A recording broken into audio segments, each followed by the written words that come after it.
The other thing that we're going to be talking about is diesel combustion. So in diesel combustion, you might have looked at this plot before in this class. Once the injection starts, there's going to be a time where the fuel is going to mix a little bit with the air and then it's going to burn. So this burning process is very similar to pre-mixed combustion. Okay, so you get that initial peak and then the remaining thing is rate controlled combustion. Okay, so in these different phases, different areas are responsible for different types of emissions. So let's take a look at this plot here. So here this is your engine, you're looking at it from the top. Okay, so if you look at the engine from the top, it's going to be like a circle, right? I'm looking at only half a circle. So these are my fuel plumes, basically my fuel jet. So what's happening is my fuel is coming in, it is atomizing, and then end of my spray, it's going to mix with the air and it's going to start the initial rapid combustion. So this is called, that part is what you see as the pre-mixed combustion peak in diesel engines. Now inside this fuel jet, it's going to be fuel rich because there's no air, right? You still have that liquid core. So what's going to happen is, if you're looking at emissions, the gases that get burned, so especially at the end, right? At the end, you're going to get some burning where temperature is going to increase, and that is where you're going to get the NOx. All right. Now, inside the spray plume, okay, you're going to have fuel rich zones. That is going to be responsible for causing SOOT emissions. Now, in addition to this, your fuel injector will have some remaining fuel if that is dripped into the combustion chamber. Okay, that is going to contribute to unburned hydrocarbon. And similarly, areas where oxygen is lacking, you will have SOOT. Okay, and that is what is called as yellow flame, right? Because you are going to get SOOT there because there is less oxygen there. Now, another phenomenon that occurs in flames is called as flame quenching. So when flame is propagating inside the combustion chamber, it will interact the cylinder walls. Now we need to remember that the cylinder walls are relatively at a lower temperature. So heat is going to transfer from our flame into the wall, okay, because of this contact. In this process, if excess amount of heat is removed from the flame will die. And when the flame dies, you are left with unburnt hydrocarbons. This process is called as flame quenching. Again, we don't have to go over that in detail for this particular course, but if that is something that you're interested in, you can read up more about it using Stephen terms. For our course, right, we are primarily concerned about NOx and SOOT. Okay, basically NOx and particulate matter, we care only about SOOT emissions. So with respect to NOx, a lot of research has been done and people have identified a set of reactions that actually explain the NOx chemistry. The thing that you need to know is the major contributor for NOx is the nitrogen that is present in the ambient air. So when temperature is high, what's going to happen is your oxygen in the atmosphere is going to break down into monoatomic oxygen. Okay, so that is called as O2 dissociation reaction. O2 is going to break up into two O's. Okay, these O's are extremely reactive. They are going to react with the nitrogen, which is inert, but it's going to cause this highly reactive nitric oxide, and it's going to cause a very reactive substance called as monoatomic nitrogen. This monoatomic nitrogen is going to react with ambient air and it's going to cause NO again. Now these two reactions are called as the Zeldovich mechanism. In addition to this, people have also found that there is one other important reaction that is to be noted, which is the monoatomic nitrogen reacting with the OH radical to form NO. Together, this is called as the extended Zeldovich mechanism. For these reactions, right, for each and every reaction, there is a reaction rate, there is a pre-exponential factor, and a temperature exponent. So you know that, right? So what's going to happen is, again, we have the ODE system. If we solve the ODE system, we are going to basically get how nitric oxide or nitrogen dioxide is getting formed in the simulation. Now, that being said, it is very important to remember that most reaction mechanisms, for example, if you take GRI mechanism, it will not have the NOx chemistry, it will not have the Zeldovich mechanism, it might have some other chemistry, but that might not work out very well. If you have to run detailed chemistry calculations, and if you also want to predict NOx, then what you need to do is you have to do your detailed chemical kinetics in the side, but then along with it, you should also solve this ODE separately so that you can calculate the NOx from the Zeldovich mechanism, which is considered to be more accurate.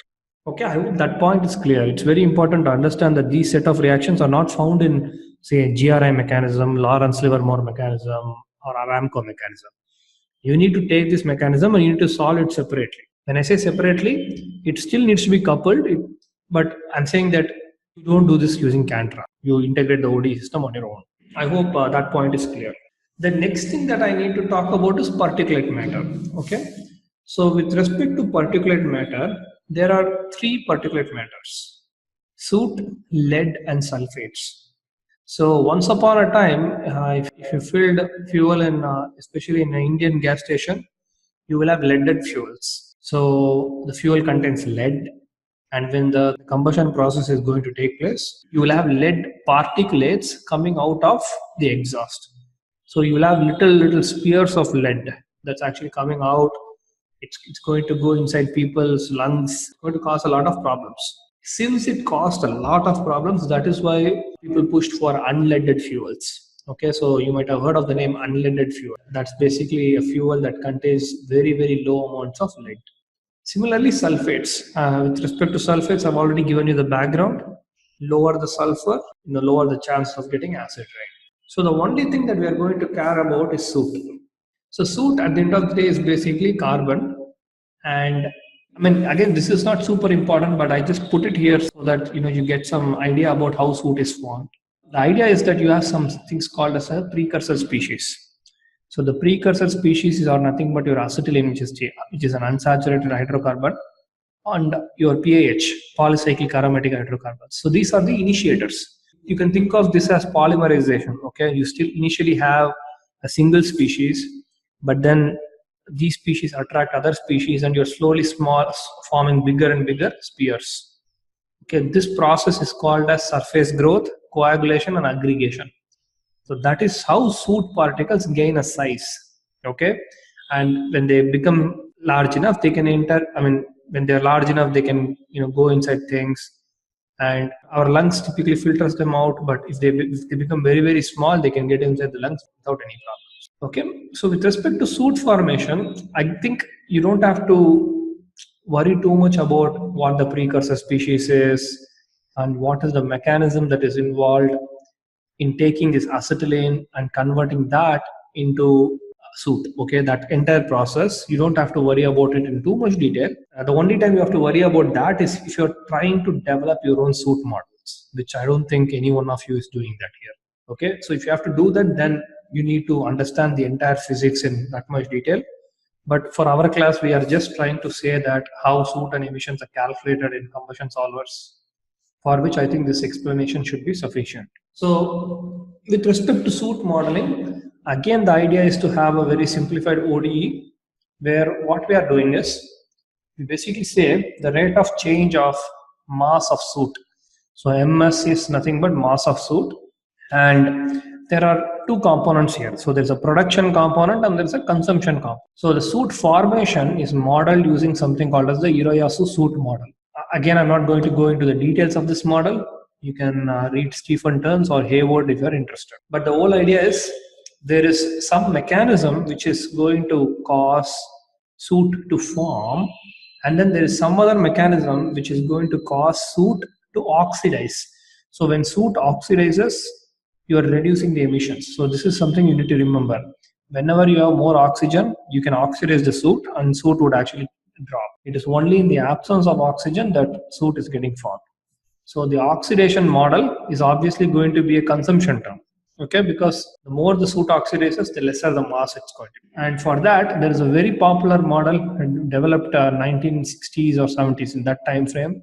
It is called as the NSC soot oxidation model. But the NSC and the Hiroyasu soot models have been used for a long time. In fact, till the last couple of years, these are the standard models.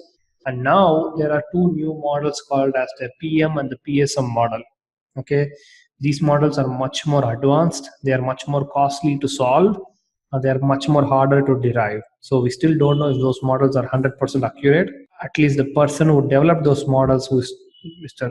Fabian Moss, who is actually a very popular researcher in combustion, he developed those models. For N stands for Nagel, Strickland, and Constable model. NSC. So coming back to the PM and PSM, those are much more advanced model. They are going to increase the cost of computation a lot, but there's still not a whole lot of evidence saying that those are the best models. There are certain cases where the Hiroshu NSC model gives better results. Okay, and these models are very simple to solve. You have it's just solving a single ODE. We all know how to do it. So that basically kind of concludes the lecture on emissions modeling.